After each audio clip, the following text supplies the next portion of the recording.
keajaiban dunia dan salah satu objek wisata yang ada di Jawa Tengah. Ada juga peninggalan bersejarah lainnya seperti Keraton Yogyakarta, Keraton Surakarta, dan masih banyak lagi. Betapa luhurnya nilai-nilai seni yang berdampak pada peninggalan bersejarah di Indonesia. Lalu selanjutnya alunan indah yang tercipta dari musik gamelan yang berpadu dengan suara merdu para sinden dan tak kalah pula indahnya lemah gemulai para penari yang berirama dengan musik gamelan. Betapa kayanya kebudayaan Indonesia dengan keberagaman suku dan budaya di Indonesia.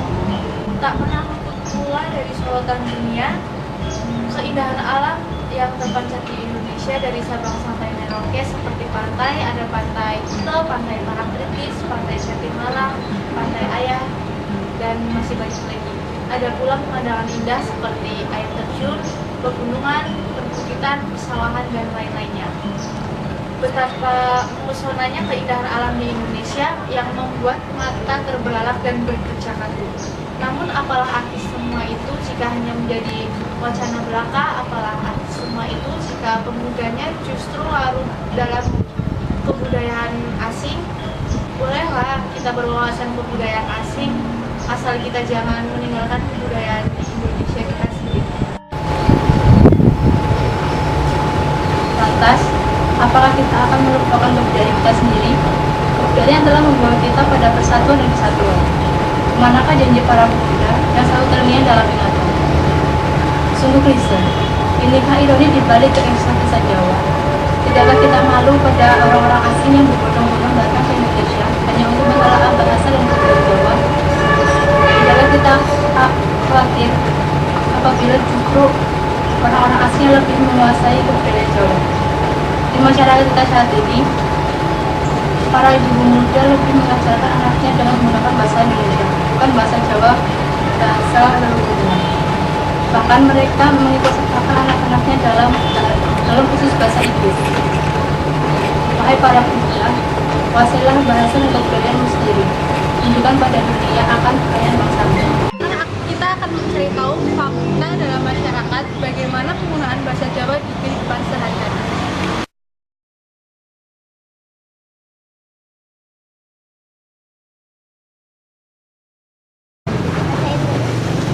Banyak ya bahasa Indonesia kalau sama orang tua. Kalau sama teman-teman adanya banyak kok enggak? Bahasa Jawa, Jawanya Jawa kok.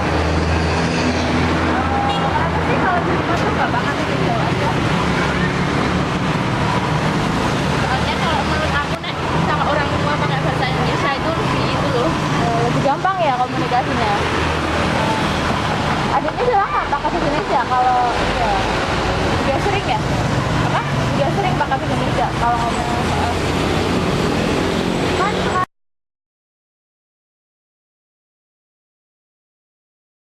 semuanya.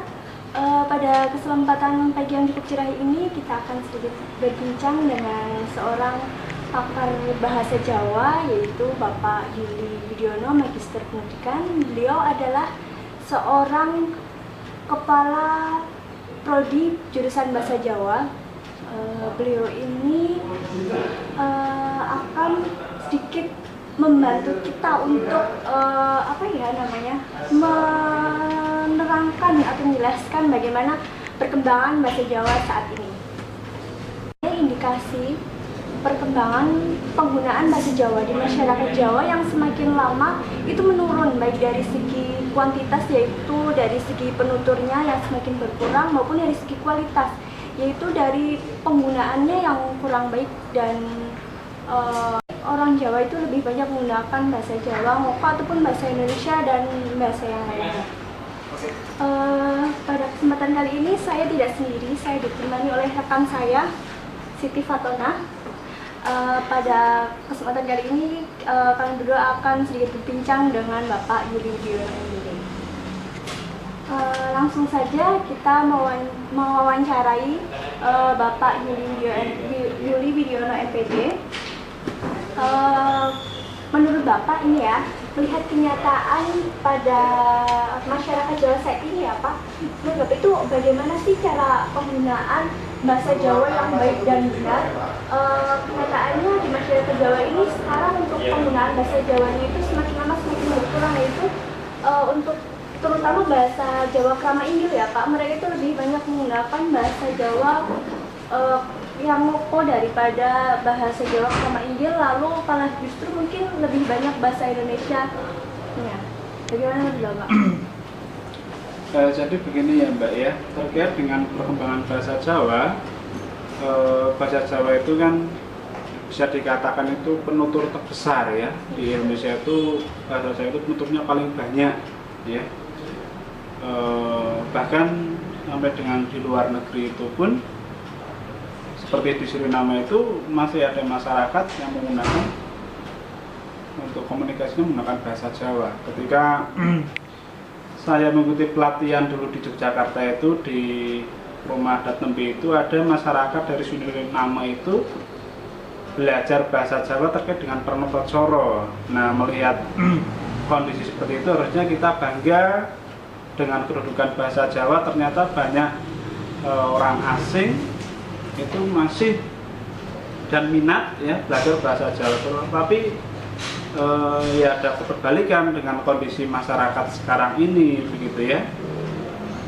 Banyak remaja yang memakai bahasa Jawa kadang tidak sesuai dengan penerapannya. Jadi di bahasa Jawa itu ada namanya unggah-ungguh basa ya. Ya, satu kelebihan dari bahasa Jawa itu ada unggah-ungguh atau tingkat tutur ya, bagaimana masyarakat itu bisa berkomunikasi dengan melihat status sosialnya, bagaimana kita berbicara dengan orang yang lebih tua ya, dengan teman sebaya itu, kemudian dengan anak-anak yang kecil. Nah, di situ kelebihan dari bahasa Jawa itu, di situ bisa apa namanya ya, membangun sebuah karakter ya, karakter untuk siswa, anak begitu. Tapi melihat keadaan sekarang ini memang untuk bahasa Jawa itu ya bisa dikatakan memprihatinkan juga bisa ya. Karena apa? Ya tadi itu adanya banyak budaya-budaya luar, budaya manca ya.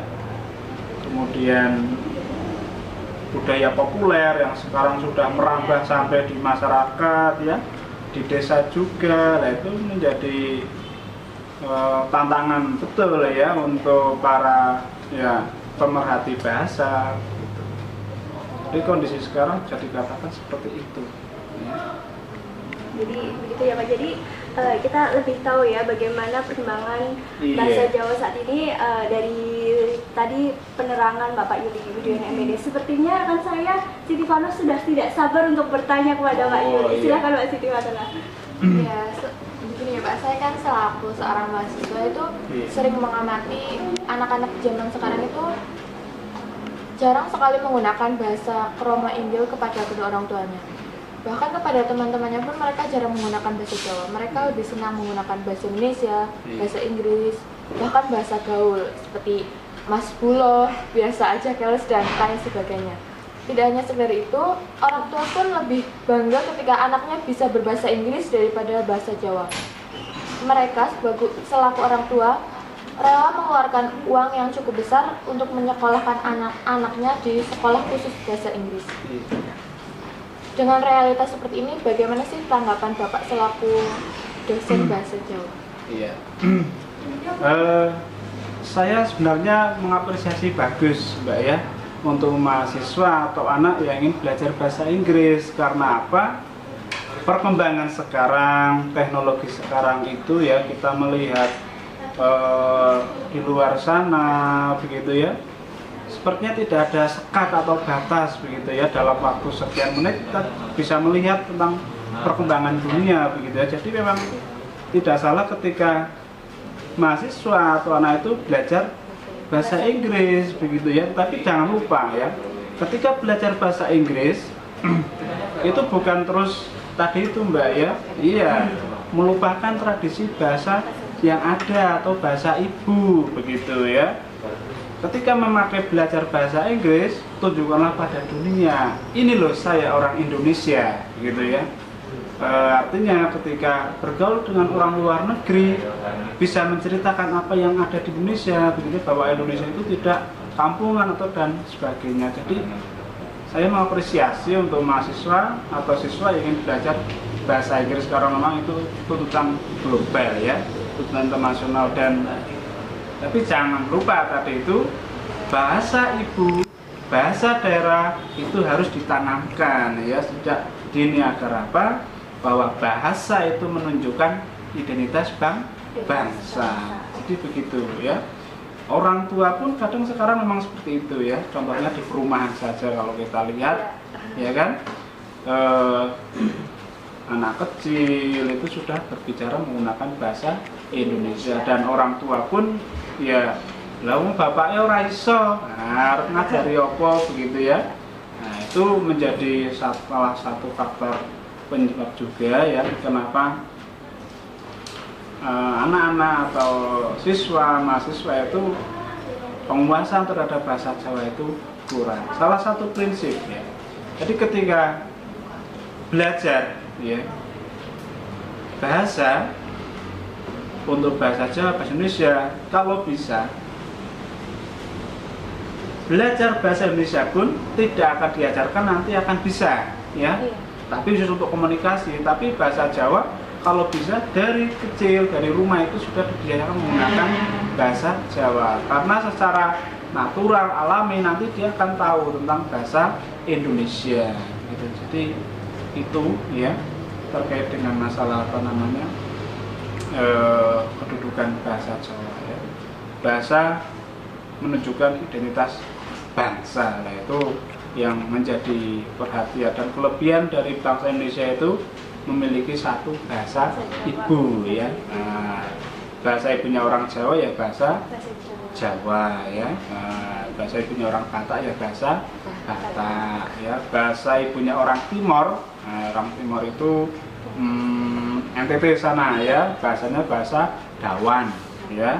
Nah, kemudian orang Lombok sana bahasa ibunya bahasa Sasak. Nah, itu jadi itu perlu diperhatikan ya untuk terkait masalah bahasa Jawa, dan kita harus bangga.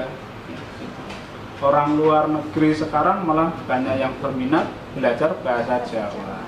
Seperti contoh di Yogyakarta sebagai kota pendidikan, itu banyak mahasiswa asing yang belajar bahasa Jawa, bahasa Indonesia.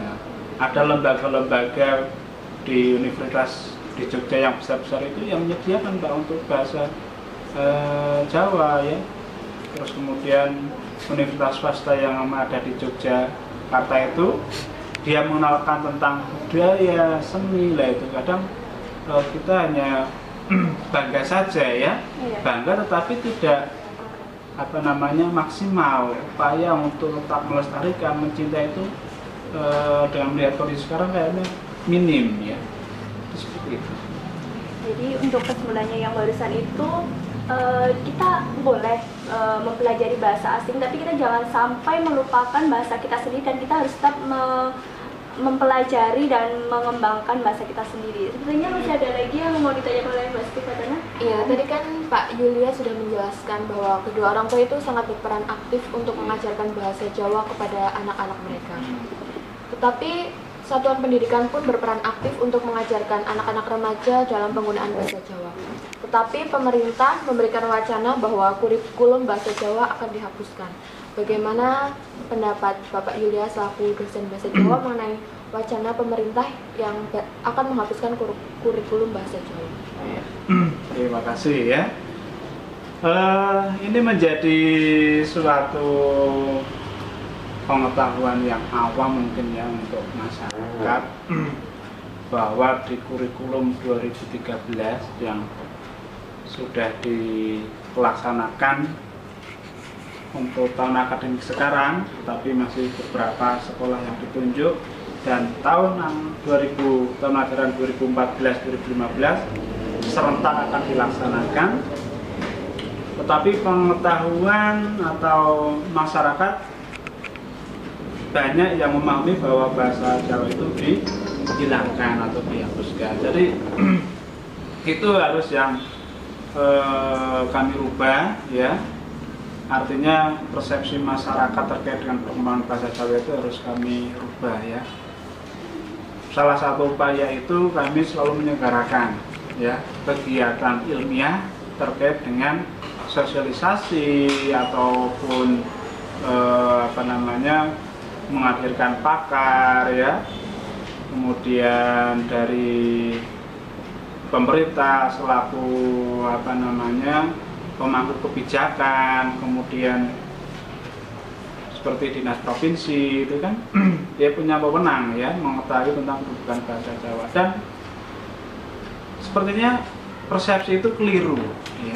Persepsi itu keliru bahwa di kurikulum itu sudah dijelaskan bahwa bahasa Jawa itu masuk ke muatan lokal ya, masuk ke muatan lokal. Tapi untuk implementasinya itu saya kurang begitu memahami kondisi di lapangan seperti apa. Tapi yang sudah berjalan itu di DIY itu sudah berjalan ya terkait dengan masalah bahasa Jawa. Dan satu hal yang menjadi pegangan itu terkait dengan undang-undang ya. Jadi negara ini negara hukum yang mematuhi undang-undang ya, ada perda ya bahasa Jawa yang mengatur tentang kedudukan ya jam pelajaran di sekolah. Jadi perda sekarang yang baru diterbitkan yang sudah disahkan oleh gubernur itu jam untuk bahasa Jawa itu wajib minimal 2 jam ya. Jadi istilah dihilangkan itu persepsi yang salah ya. Jadi tidak ada bahasa Jawa itu dihilangkan. Memang pada awal dulu sejarah terkait dengan masalah kurikulum 2013, kami dari teman-teman bahasa daerah seluruh Indonesia itu melakukan semacam ya diskusi dengan pusat. Di sini Komisi 10 DPR RI yang berwenang dalam hal pendidikan, kami sudah berdialog, berbicara terkait dengan kurikulum yang ada dan bagaimana kedudukan bahasa Jawa. Dari pihak DPR sana mengapresiasi bagus dan akan diperjuangkan. Kemudian muncul namanya Permendikbud ya nomor 18 A kalau tidak salah pokoknya tahun 2013 terkait dengan muatan lokal. Jadi ada payung undang-undang yang melindungi tentang bahasa Jawa. Jadi tidak ada persepsi terkait dengan bahasa Jawa dihilangkan itu persepsi yang salah gitu. Ya. Terima kasih Pak atas jawabannya barusan. Jadi kita itu tahu ya ternyata persepsi kita tentang wacana dihapuskannya kurikulum bahasa Jawa itu salah ya. Justru bahasa Jawa itu masuk ke dalam kurikulum lokal dan bahkan dilindungi oleh undang-undang ya.